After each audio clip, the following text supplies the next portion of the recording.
17-1. Next one on the agenda is HCR 6. Representative Garrity. Thank you, Mr. Chairman. I move HCR 6 inexpedient to legislate. Is there a second? Second. Representative Domingo. Second. Is there a discussion?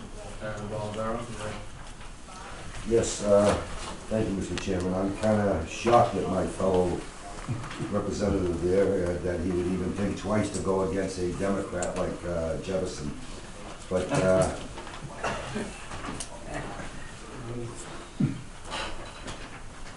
I'm highly in support of this House resolution here. And if you take a look at what's going on across the country, and you look at the Ron Paul phenomenon, you know, Democrats, independents, and Republicans all, you know, constitutionalists jumped on board and saying this is where we should have been years ago on Biden complying and looking and using the Constitution as like a Bible. I am shocked, you know, that Jefferson, I would think this would have came out of this committee with 18-0, since Jefferson, of course, you know, like I said, once again, was a Democrat. Many states have come on board with this here to make sure that we, you know, put a stop to our federal government, basically that's out of control. I mean, the state of New Hampshire, we need to send this message, you know, basically to the federal government, saying enough is enough. You know, they have overstepped basically their constitutional boundaries. We must send a message out there saying, the New Hampshire people have spoken. And this is an opportunity for us to support a hard-charging Democrat to make sure, you know, that this goes forward. That's why I'm shocked that we didn't even support this. And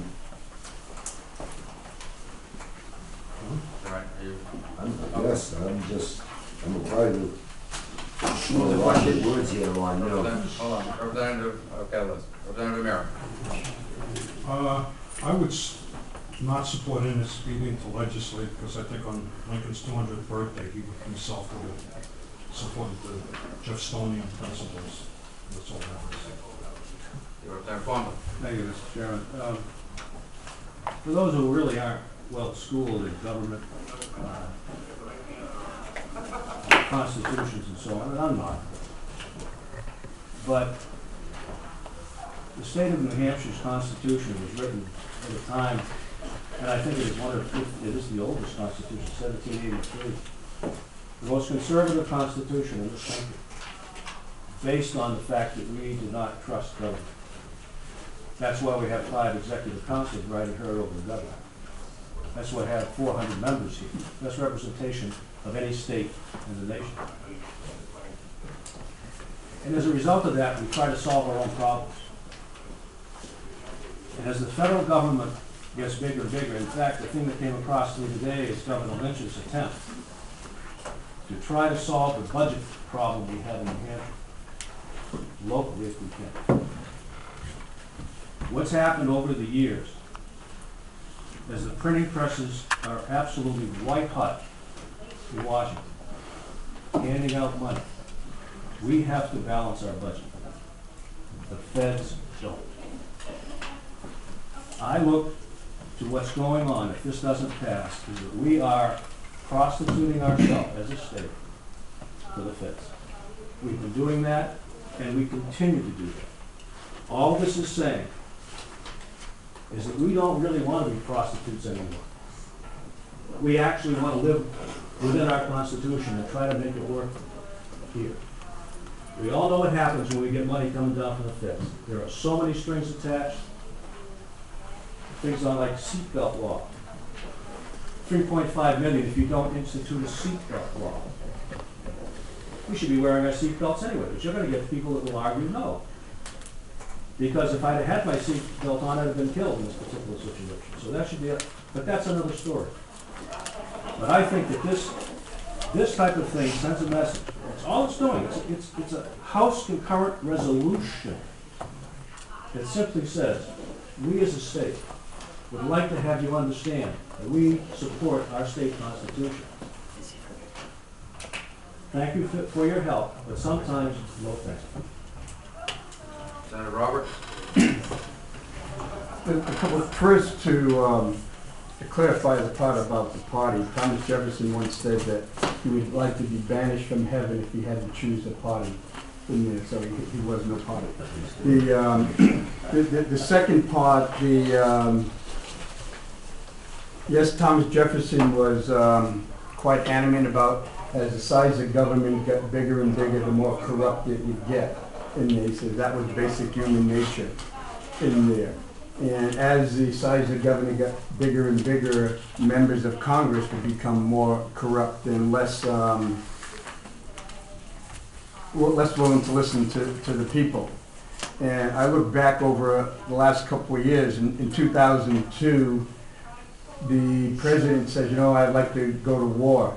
And Congress, being corrupt, looking for what is going to do best for my next election possibilities, went and said, you know what, Mr. President, here it is, do what you want in there. Congress abdicated their own position for what they view as their benefit.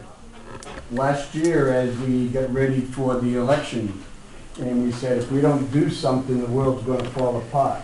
So Congress said, here, Mr. President, here's $700 billion. Do what you feel is in your best interest. Government is getting so big. Government has had the ability to print money. And so when it's come down to what increases my opportunity for re-election or what's in benefit, it's going to benefit the country, it seems that most of the members of Congress will do what's best to increase their opportunity for election.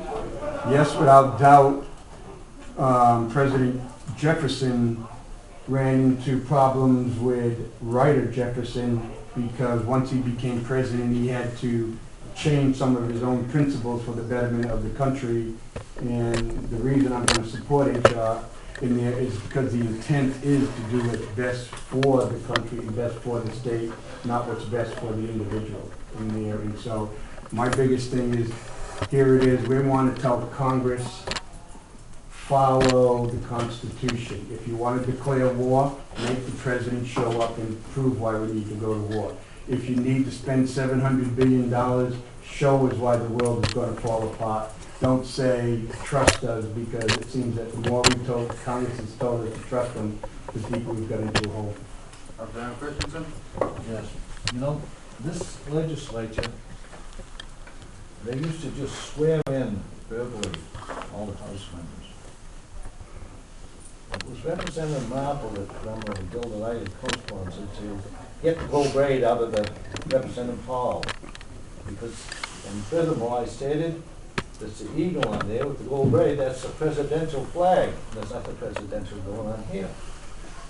You see the gold braid is gone.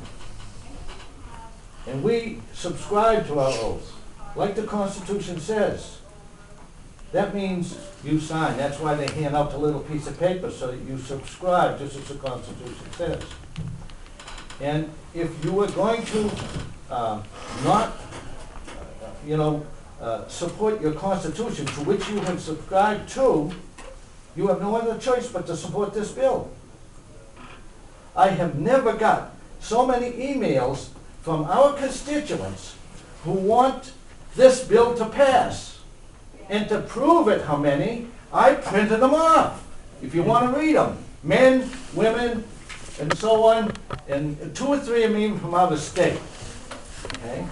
And what we have to do is rein in the federal government to stick to their constitutional duties, like we should. So this, if you're going to support your oath to which you subscribe, you must vote to support this bill. I receive any from my constituents. I receive either from Idaho, and Washington, D.C., Virginia, and Salem, and Athens, and Anybody want to? Representative Haley. Can we move the question, please? Representative Haley moves the question. Is there a second?